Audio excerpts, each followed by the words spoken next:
magazine numéro 134, c'est le phénomène de l'année 2011. Intouchable est entré dans l'histoire du cinéma français et passera bientôt le cap des 14 millions de spectateurs. Mais ce succès a-t-il pour autant ouvert au handicap la porte des médias? Comment ce thème est-il traité dans les JT et les programmes? C'est un reportage de Mathilde Bélanger et Aurélien Alotto.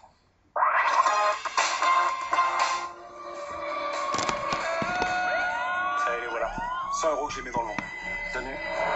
Déjà près de 14 millions de spectateurs et une réception officielle à l'Élysée, Intouchable est en train de s'imposer comme l'un des plus gros cartons du cinéma français. L'histoire de cette amitié improbable entre un jeune de banlieue et un riche tétraplégique a séduit. Bon, et toi, t'as fait quoi ce week-end? Le handicap, c'est aussi le thème d'une série de France de Vestiaire. Son point commun avec Intouchable, en parler sans détour et avec humour. Sur nos écrans, les programmes qui donnent la parole aux handicapés se multiplient, fauteuils roulants, prothèses ou corps hors normes se font de plus en plus visibles. Quelle place les médias réservent-ils au handicap? La manière d'en parler a-t-elle changé? Quelles conséquences cela peut-il avoir pour les personnes handicapées? Un moment de détente maintenant avec l'équipe du film Intouchable, invité de Nicolas Sarkozy. Le film La dernière fois que l'Élysée a ouvert ses portes à un film, c'était pour Bienvenue chez les Ch'tis et ses 20 millions d'entrées. Intouchable n'en est pas là, mais c'est bien parti.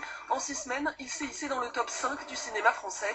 Un succès fulgurant pour une comédie qui traite de la différence sociale et physique. Donnez-moi un chocolat. Pas de bras, pas de chocolat. Et la réalité qu'il est. Dans les médias, c'est l'occasion d'évoquer le handicap. Les sujets se succèdent dans les JT. On parle accessibilité et vie quotidienne, comme lorsque TF1 fait le portrait de cet ancien pilote tétraplégique. Il travaille, il conduit, une autonomie partielle impossible sans Nadji, son auxiliaire de vie qui l'accompagne partout. Difficile de ne pas penser au film Intouchable.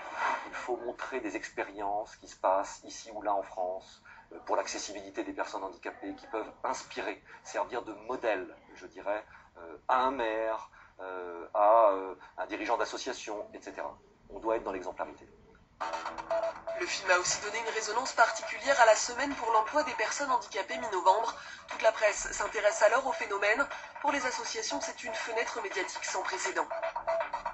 Le film Intouchable qui devrait être vu ce week-end par 15 millions de spectateurs, jamais une association, même la nôtre, ne pourrait avoir une telle audience. Ça permet peut-être de vulgariser ou de banaliser là aussi un certain nombre de sujets du handicap, et sur cet aspect-là, je crois que c'est une réussite complète. Banaliser le handicap, c'est aussi le pari choisi par Vestiaire. OVNI dans le paysage médiatique, la série courte de France 2 met en scène des nageurs handisport. Les images sont crues, l'humour parfois féroce, loin de tout misérabilisme. On change de vie, mec. Ouais, la belle-mère de Roland, une méga voyante. Elle a dit que lui et moi, c'est sûr, on allait guérir. Bah tiens, vous allez guérir. Il va vous pousser des nouvelles jambes, des nouveaux bras. Mais attends, mon petit, j'étais sceptique. Mais là, c'est du lourd. Ouais, bah moi j'y crois pas. Ah, nous, si. Non mais... Ah mais arrêtez les mecs! Vous pouvez pas tous guérir, sinon c'est la fin du handisport! Le spectateur qui arrive, générique, après le générique, il voit un mec en fauteuil roulant, avec des jambes maigres, un autre à qui il manque une jambe, un bras, et c'est frontal. Mais à la limite, c'est pour dire, ben voilà, voilà ce que je suis et voilà ce que je dis. Est-ce que ce que tu vois sera plus fort que ce que je dis? Si c'est le cas, on a échoué. Si tu ris et que tu as oublié ce que nous sommes, alors on a réussi quelque chose. Ces dernières années, le handicap s'est petit à petit fait une place sur les écrans. Sur France 5, les sourds-muets et les non-voyants ont leurs émissions depuis la fin des années 90. L'œil et la main, et à vous de voir, leur sont directement destinés. Mais le vrai tournant est plus récent. En 2009, une star, Jamel Debbouze, devient le visage d'une association pour l'emploi des personnes handicapées.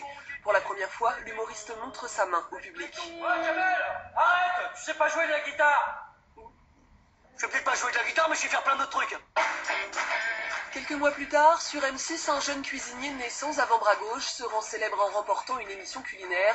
Grégory Cuiron sera le héros d'un dîner presque parfait, puis de Top Chef. Le grand bouleversement, le grand chambardement est intervenu en 2005 avec la loi qui obligeait les entreprises à recruter au moins 6% de personnes en situation de handicap. Et là, j'ai l'impression que ça intéresse de plus en plus et la société et puis tout ce qui est marketeur, publicitaire, chaîne de télévision, et c'est tant mieux. Jusqu'à présent, on avait un regard essentiellement fait de pitié, voilà. Et ça, c'est en train de changer, je pense. En tout cas, on aspire à un regard plus égalitaire. Mais les médias sont-ils prêts à ouvrir toutes les portes? Dans les JT, les handicapés parlent du handicap, mais on peine encore à leur faire une place sur les plateaux. Ça reste compliqué de faire venir une personne en fauteuil roulant, une personne malentendante qui a besoin d'un traducteur à côté d'elle. Oui, ça reste compliqué. C'est pas quelque chose de banalisé dans notre société, pas du tout. Quand on voyait encore à quel point il y a peu d'endroits qui sont accessibles sans aucun problème aux handicapés, on a des dizaines d'années de retard par rapport à